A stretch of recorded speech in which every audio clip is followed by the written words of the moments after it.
नाशिक शहर व ग्रामीण भागात चालू वर्षात जानेवारी ते सप्टेंबर या कालावधीत तब्बल 200 पेक्षा जास्त बेवारीस मृतदेह आढळून आले। सातपूर मच्छी मार्केट येथे आज पहाटेच्या सुमारास एका 25 ते 30 वर्षीय तरुणाचा बेवारस मृतदेह आढळून आला। स्थानिक नागरिकांनी याबाबत तत्काळ सातपूर पोलिसांना माहिती दिली। मच्छी मार्केट रोडच्या मधोमध हा मृतदेह आढळून आलाय। सातपूर पोलिसांनी मृतदेह ताब्यात घेतला असून सध्या ओळख पटवण्याचे काम सुरू आहे।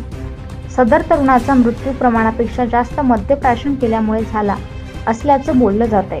पुढील तपास सातपूर पोलीस करतायत।